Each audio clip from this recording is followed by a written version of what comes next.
guys? It's been like a long time. I'm back with reaction videos and other videos because I'm gonna do like different types, not just reaction videos. I'm in a lot better headspace, everything just life has been going on basically. But anyways, to react to Camila Cabello's new album is, I butchered her name, I don't fucking care. It's from Honest, so let's see if he's honest. Sometimes his opinions are really biased, but we're gonna see. Okay, it turns out that my stupid other fucking earbud jack was broken, so I'm gonna use these big ass headphones, but it will do the job. Camila Cabello has released her fourth album, CXOXO, which has easily been her most controversial release yet, setting off the internet with I Love It, which was readily compared to Charli XCX for its heavy mining of her sound. Further comparisons were made to Charli XCX due to some of Camila's visual content for the album. However, the album is not as derivative of Charli XCX as the I Love It single might lead you to believe. It's also not a hyperpop album, and it's not nearly as subversive or bizarre as some of the visual aspects might lead you to believe.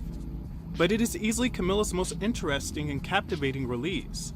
Prior to this release, Camila had been largely forging a path that pays tribute to her Latin roots, and branded herself as a love-struck pop star. Though she struggled to establish the type of status that many diaristic pop songwriters have in a post-Taylor Swift world, she was at very least consistent. CXOXO feels like the first challenge in her career. It's stripped in I don't give a damn energy, but songs like I Love It were so clumsy that you couldn't tell if she was trolling or making a serious attempt. In some ways, it was so left field and quite frankly derivative that it felt like a parody at times. Nonetheless, it is a pivot for her, and one that has many interesting ideas that shows the type of artist Camila could become. The album stumbles and is over the top. She says the album was inspired by Spring Breakers. This is her crying in the club, heartbroken party girl album. A few moments are ridiculously over the top, but there are real moments of earnestness that peek through, like on the song 20-somethings, which is a pretty straightforward guitar ballad with Camila doing some talk singing about being lost in her 20s. It easily brings upon thoughts of SZA's song 20-something, although this is a common topic in popular music. Her collaboration with Lil Nas X, titled He Knows, is reminiscent of FKA Twigs sonically, specifically her Caprice Songs era. And it's a song that isn't necessarily instantly grabbing, but it sneaks up on you, with Lil Nas X delivering a fiery verse about unabashed gay sex, with one of the most misheard lyrics on the record. I thought Lil Nas X said, "He dripping down on my bussy like ice cream." Apparently he's saying bustier like ice cream. But in my head, bussy just seems like a much more appropriate Lil Nas X lyric. And funnier. Chanel No. 5 starts off with some vocalizations reminiscent of Charli XCX, before diving into a lo-fi piano ballad with Camila having her hand at rapping. It has a nice melody, but it doesn't really go anywhere. Camila talks about being a femme fatale. Dade County Dreaming is the attempt of a big crossover anthem, with a sonic soundscape that sounds pretty cinematic. It's a tribute to Miami and features fellow Floridians, the City Girls, and I think they stole the show on this song. But the collaboration goes over pretty well in general. Meanwhile, her collaboration with Drake is one of my least favorite songs, with Drake rapping in his cringe, faux Caribbean accent, and he lays on it heavily. It sounds like a throwaway from his Views or More Life era that he might have had Rihanna singing a hook on instead. It's a toothless take on classic Caribbean sounds.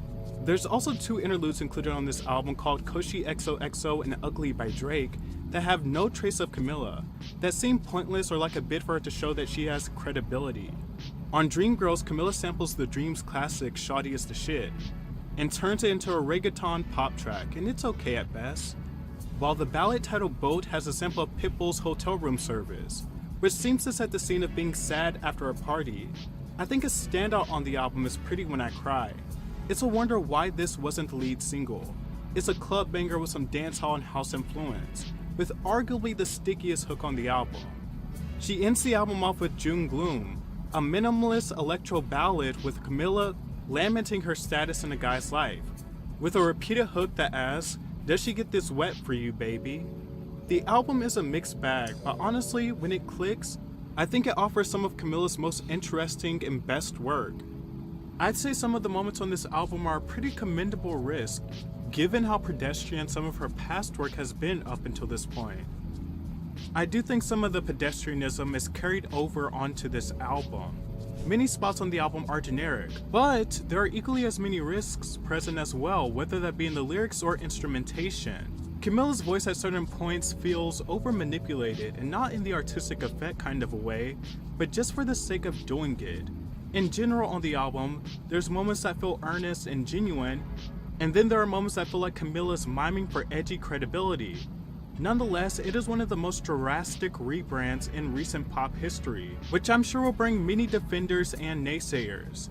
I think it's an album where Camila is aware she's lost public favor, but for the first time she doesn't care and is embracing it. Ultimately, this album feels like a start, a new beginning, not a fully fledged artistic statement or identity. And there are moments to be enjoyed, but rarely does anything feel undeniably artistically definitive.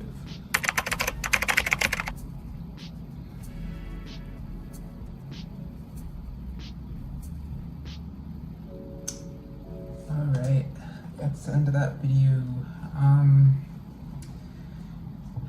I haven't really heard it that much. I heard one song, the I Love This song, whatever. It was on Jimmy Fallon. That's when I saw that video of her performing it. I fucking hated that song. It was pure ass, I'm sorry. It was so annoying, like, every second she's, literally that was the only lyric in the fucking song. I love it, I love it, I love it, I love it. Like, that's the whole song. I'm like, can you sing something else? Like, oh my god, I sing the same shit all day. Album, I haven't heard it, so I can't really say if it's bad, but that one song's ass, so I don't want to be too negative. I just never really liked her, to be honest. I don't give a fuck if I get hate.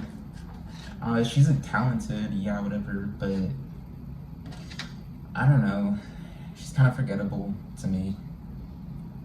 But even her other eras were more memorable. I feel like this era, I haven't seen nothing that drastically different.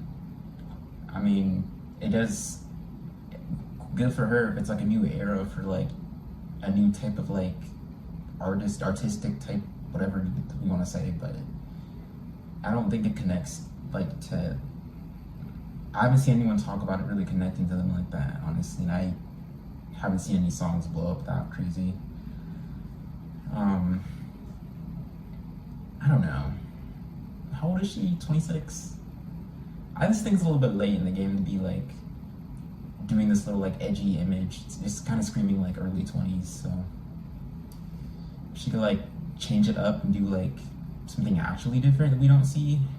That could be cool, but I'm not trying to be a hater, I'm just saying, but whatever.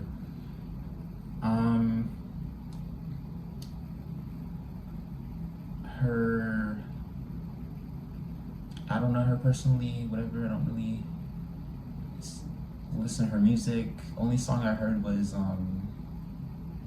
fucking Habana. They played that song every day on the radio, I swear. Every fucking day. That, I mean, it's okay. It was like, god damn, they overplayed the fuck out of that song. And then Never Be the Same. Those are the only two songs I heard from her, really.